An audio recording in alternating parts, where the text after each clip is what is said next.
Hello guys, welcome to another mechanics question. Today question number 4 from paper 4 May June 2019. So we have a constant resistance to motion of magnitude 350 newtons acts on a car of mass 1250 kilograms. The engine of the car exerts a constant driving force of 1200 newtons. The car travels along a road inclined at an angle of theta to the horizontal where sin theta is 0.05. Find the speed of the car when it has moved 100 meters from rest in each of the following cases. The car moves up the hill and the car is moving down the hill. The first thing that I'm going to do is to draw some diagrams for the car moving up the hill.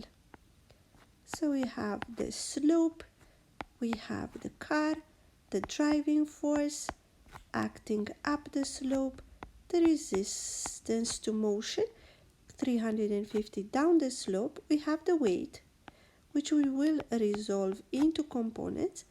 A component perpendicular to the slope, mg cos theta, and a component down the slope, mg sin theta. So this car moves up the slope. Acceleration is up the slope. Now for down, we have the same inclined plane. We have the car. We have the driving force down the hill now. The resistance to motion upwards, the weight resolved into components mg cos theta and mg sin theta down the slope. Now we will apply Newton's second law for the motion up the hill.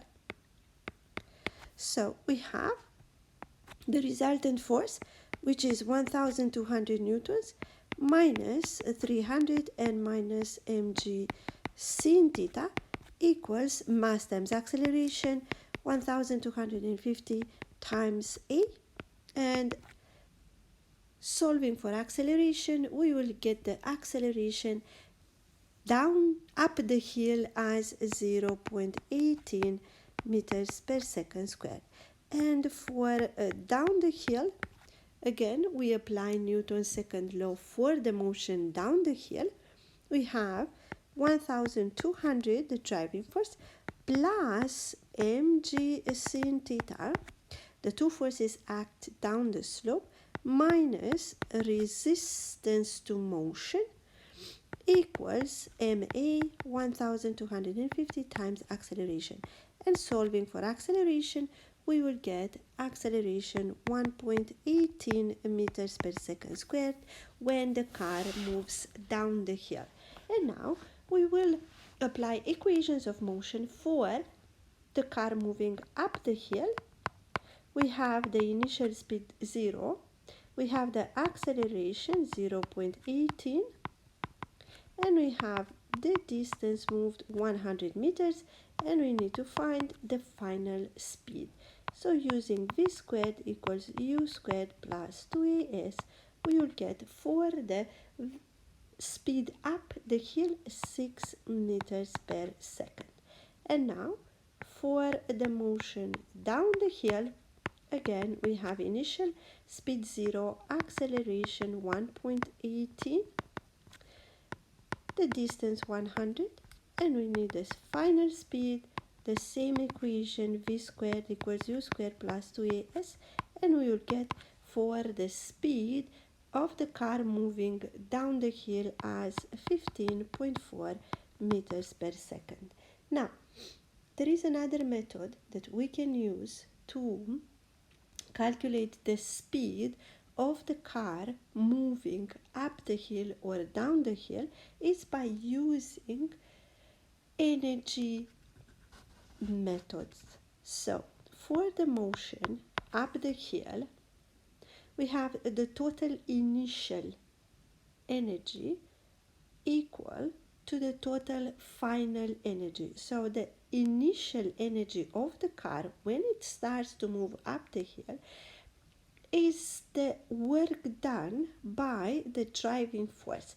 So the work done by the driving force, which is driving force times the distance moved in the direction of the force, 100, and this initial energy changes into kinetic energy of the car after it has moved 100 meters plus gravitational potential energy because the car goes up the hill plus work done against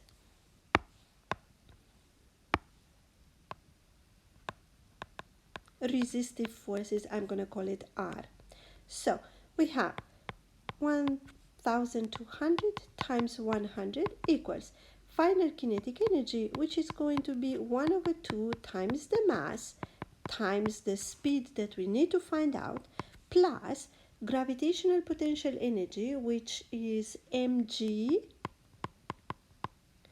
times the height which is 100 times sin theta, 0.05, plus work done against the resistive force, which is 350 times 100.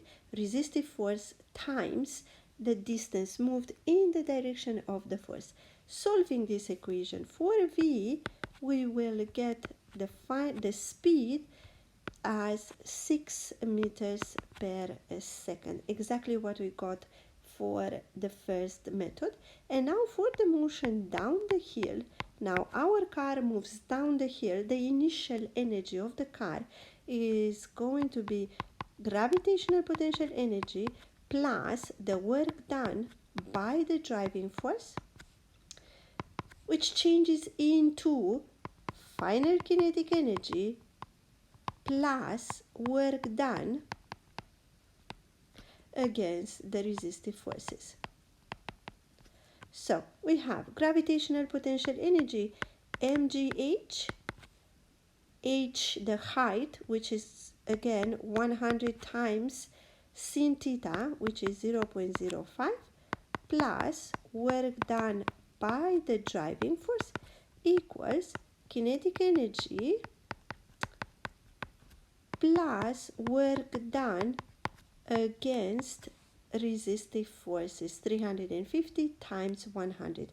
And again, solving this equation for V, the speed of the car when it moves down the hill, we will get 15.4 meters per second. The same speed we got using the first method. Thank you for watching.